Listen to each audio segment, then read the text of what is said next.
Hi, magandang araw po sa inyong lahat for our second reading of the day today. Ano po kaya ang makikita natin sa second reading of the day natin today? Ayan. Tingnan po natin.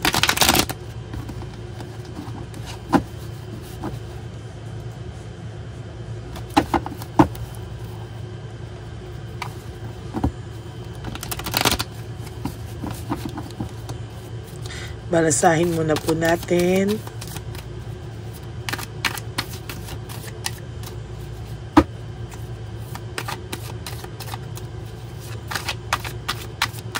Kumusta po? Sana po ay napanood nyo na po ang first reading of the day bago po kayo mag-skip dito at yung first, second, third reading kahapon.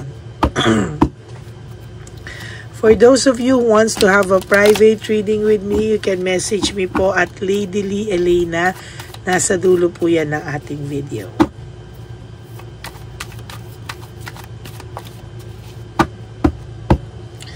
Pili na po tayo ng 10.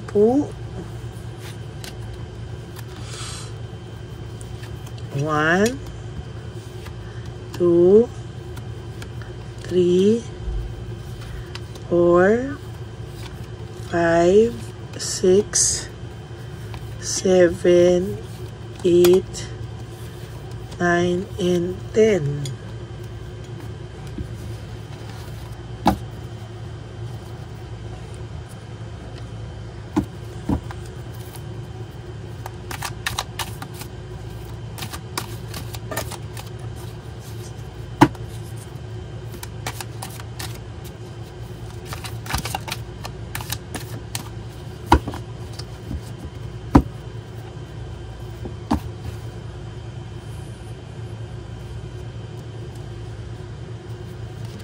One, 2,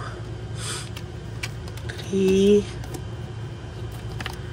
4, 5, 6, 7, 8, 9, and 10.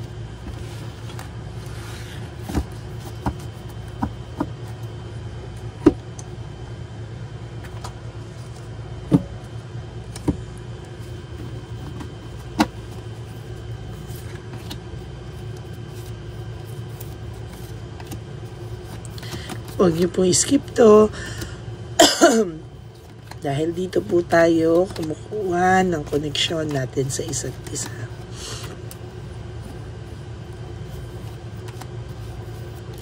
Imagine niyo po na ako ay nasa harapan niyo.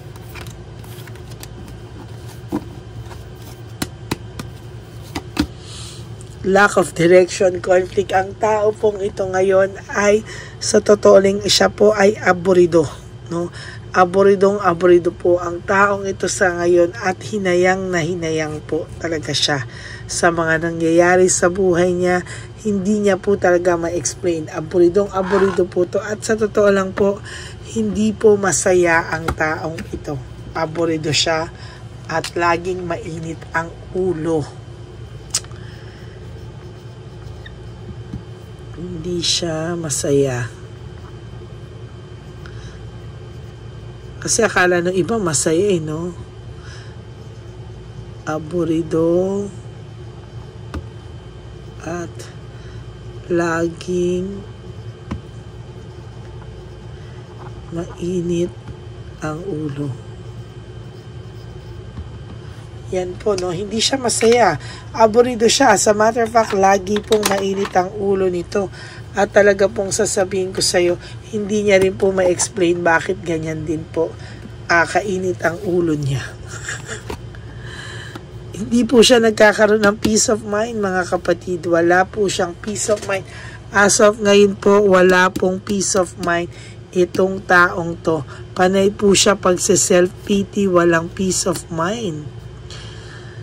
My God, ano ba to? Lack of direction, finding peace, stress, burned out, and restlessness. Ayan po yung sinasabi ko sa inyo na aburido siya at laging mainit ang ulo niya. Hindi na po niya alam kung ano po ang gagawin niya para siya ay sumaya, no? To be honest with you, lagi po siyang nasa panic mode. Lagi po siyang nasa panic mode at talagang sasabihin ko po sa inyo na talagang ang taong ito ay aburidong-aburido sa araw-araw na ginawa ng Diyos.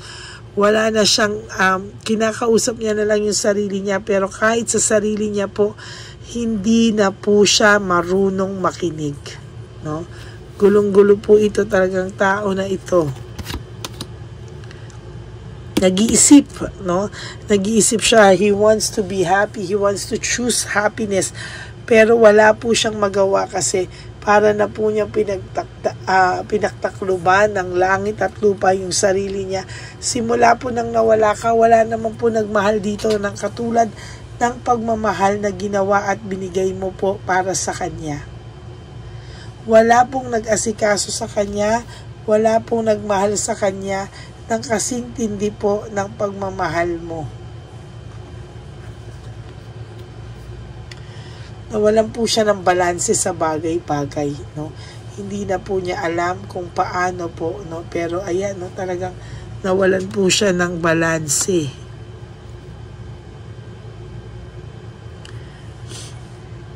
Meron po ako nakikita dito na meron po siyang fatigue na nararamdaman or exhausted po siya sa lahat ng mga nangyayari ngayon sa kanya. As a matter of fact, nahihirapan po siyang tanggapin yung mga bagay-bagay po sa buhay niya. Kasi sa tingin ko po dito, nakikita ko po dito parang lahat ng gawin niya po naaaburido siya eh. Lahat po ng gawin niya umiinit ang ulo niya.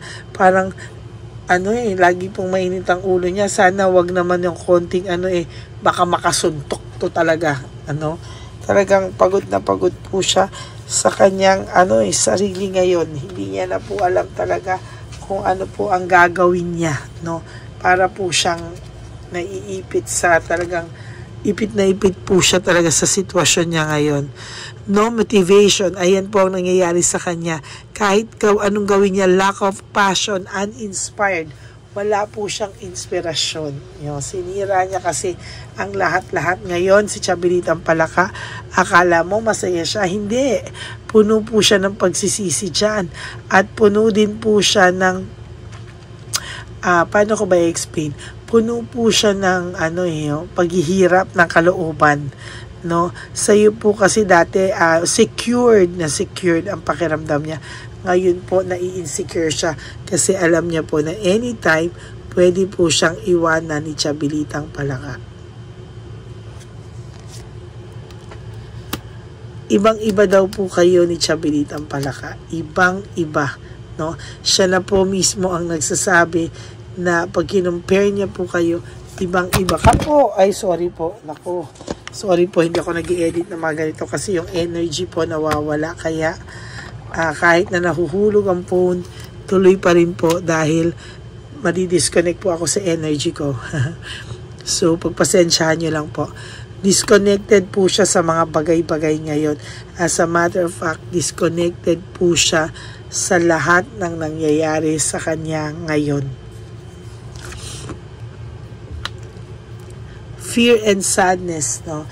Meron din po ako nakikita dito na may fear and sadness po siya sa ngayon talaga. Hindi ko po siya masisisi kasi talagang gulong-gulo po siya sa isip niya ngayon. Aburido, magulo ang isip, magulo ang utak, nakakaramdam ng sobrang sadness and loneliness plus takot, no? Marami po siyang takot sa susunod na pwedeng mangyari sa buhay niya. Lalo na po ngayon nakikita niya na lang naman yung sinayang niya, no? Ikaw lang naman ang sinayang niya. So, sa totoo lang po, may pagsisisi po yan. Sa totoo lang. Sa nakikita ko po dito, meron din po ako nakikita na may mga tao siyang kinakausap or may mga tao siyang nilapitan pero siya po ay tinanggihan. Ayan, no? Panay sila tensyon ni Chabelitang Palaka. broken communication. Kung gaano po sila ka-sweet nung una, gano'n na rin po sila katabang ngayon. Ikaw po, nakikita ka po niya, nakikibalita po siya. Ayan o. Nakikibalita po siya, pero wala eh. Nararamdamin ko lang po yung energy nito.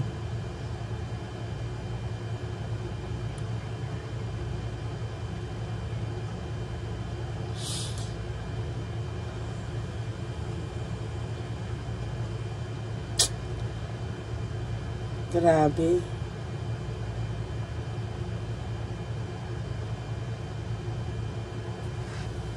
Sa totoo lang po, nung nakikita niya po o nararamdaman niya po ikaw na meron ka pong nararamdaman niya po talaga sa'yo, no? Totally nararamdaman niya po sa'yo na medyo nagiging kalmado ka na, nakaka-adjust ka na with your life. Ngayon po siya natataranta. Ngayon po talaga, ayan, no? Feeling niya po failure siya when it comes to relationship, no? Feeling niya po talagang ano siya, wala siyang ginawang tama ngayon. Failure po talaga siya. Looking ahead, growth. Sa totoo lang po, ngayon siya nag-iisip na sana ganito na kayo ngayon. Or sana maayos kayo ngayon. Or sana stable na yung relationship nyo ngayon.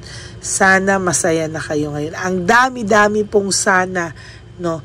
Yan po lagi ang iniisip niya. Napakadami pong sana, sana, sana. Yan.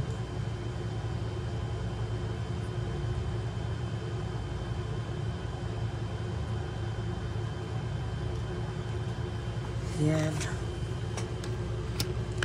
Leaving home, making decisions, sa totoo lang po, ay nakakakita po ako ng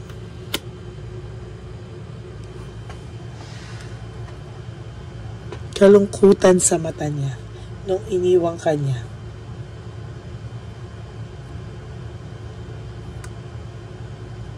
Ano? Sa totoo lang po, nakikitaan ko po siya ng napakalungkot po ng kanyang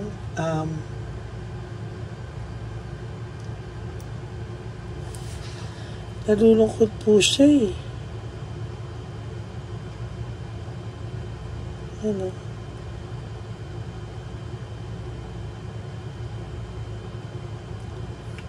Hindi ko po alam bakit ganito yung pakiramdam ko sa kanya ngayon. Somehow, teka ha.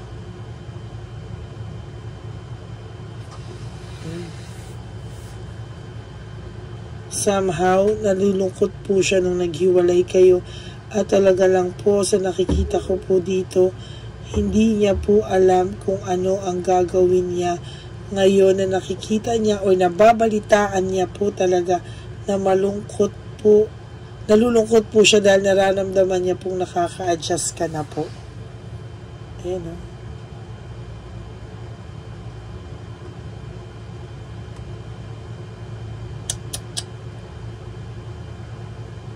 Yan. So nakikita ko po talaga ay nagiging misteryoso lang po siya sa patingin mo. Why?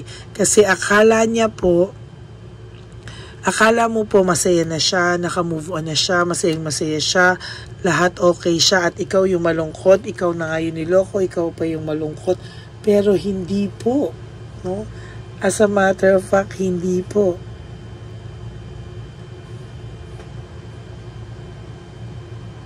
Nalulungkot po siya.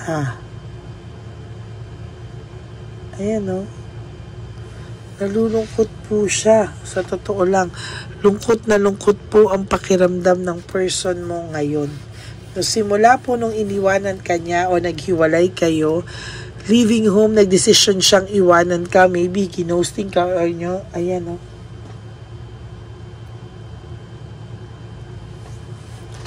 Ayan.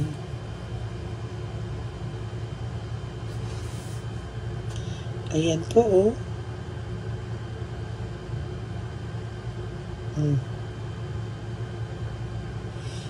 Ayan.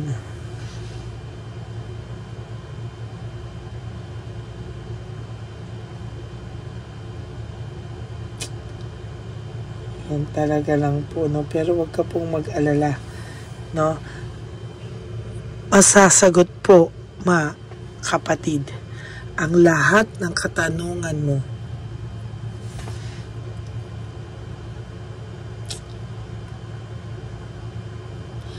Sa tama at taktang panahon na ibinigay sa iyo.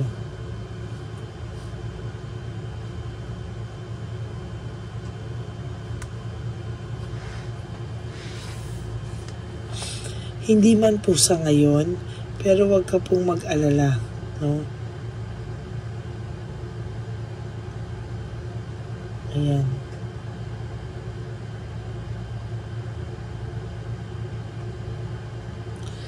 Sa bagay po, minsan kasi nako-question mo talaga, no?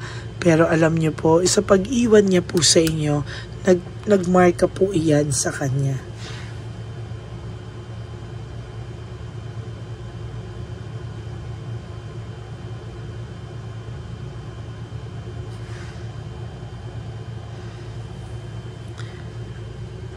Nagmarka po, nararamdaman ko po sa energy niya. Nag-iwan po ng marka sa puso niya yun.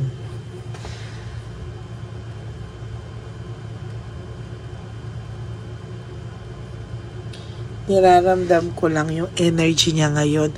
At nararamdaman ko yung too much loneliness, too much sadness po, no?